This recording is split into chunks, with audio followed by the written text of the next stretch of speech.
အခုကျွန်တော်သွားမဲ့တောင်မင်းကြီးခုံပြ view point ကိုဘယ်လိုသွားရမလဲဆိုတာကိုကျွန်တော်အနေငယ်ပြောပြပေးချင်ပါတယ်။အဲ့ဒီမှာသူ့မောင်မြန်မာထမင်းဆိုင်ရှိပါတယ်။သူ့မောင်မြန်မာထမင်းဆိုင်ရဲ့ဘေးမှာတိမ်တောင်ပရိယတ်တိစာတင်တိုက်ဆိုတဲ့မုတ်ဦးရှိပါတယ်။အဲ့ဒီမုတ်ဦးထဲကိုဝင်လိုက်တာနဲ့သူက city view ကိုသွားတဲ့လမ်းနဲ့အတူတူပဲဗျ။ဒါပေမဲ့သူကလမ်းစုံတိုင်းမှာ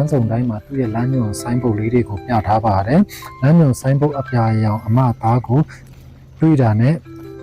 အဲ့ဒီအလန်းညွန်အမသားအတိုင်းကိုပဲဆက်ပြီးသွားပြရမှာဖြစ်ပါတယ်။ဒီတောင်မင်းကြီးခုံပြကိုသွားတဲ့အခါကျရင်တတိထားရမယ့်အရာလေးတွေရှိပါတယ်။အဲ့ဒါကဘာတွေလဲဆိုတော့ဒီလမ်းညွန်ဆိုင်းဘုတ်လေးတွေကိုတွေ့တဲ့အခါကျရင်အဲ့မှာဖုန်းကြိုဆက်ပေးပါဆိုပြီးတော့မှသူကအဲ့မှာဖုန်းနံပါတ်လေးပါတစ်ခါတည်းရေးပြထားပါတယ်။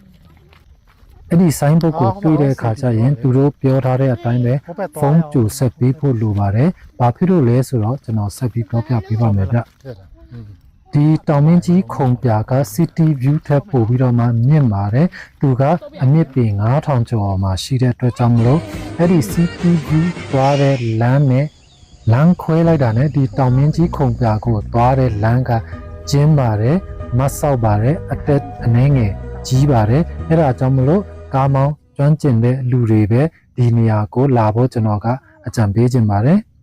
။လမ်းကကျင်းပြီးတော့အတက်ကြီးတဲ့အတွက်ကြောင့်မလို့သူကဖုန်းကိုကြိုဆက်ပြီးခိုင်းထားတာဖြစ်ပါတယ်။ဖုန်းကိုကြိုဆက်လိုက်မှအဲ့ဒီလမ်းမှာတာဝန်ယူပေးရတဲ့ဝန်ထမ်းကကျွန်တော်တို့ကားလာပြီဆိုတာကိုသူတို့ကသိရှိပြီးဖြစ်တဲ့အတွက်ကြောင့်မလို့သူတို့ကဟိုးအပေါ်ထိပ်မှာဆင်းလာမယ့်ကားကိုသူတို့ကတားဆီးပေးထားမှာဖြစ်ပါတယ်။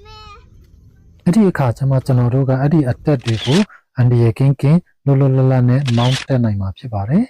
။ဆိုင်ကယ်သမားတွေကကျတော့အဲ့ဒီလောက်ကိစ္စမရှိပေမဲ့ကားသမားတွေကကျတော့ဖုန်းကြိုဆက်ပေးဖို့လိုပါတယ်။ဒါလေးကိုပဲအဓိကထားပြီးကျွန်တော်ကသတိပေးချင်တာဖြစ်တဲ့အတွက်ကြောင့်မလို့ကျွန်တော်ခုလိုမျိုးပြောပြပေးခြင်းဖြစ်ပါတယ်ဗျ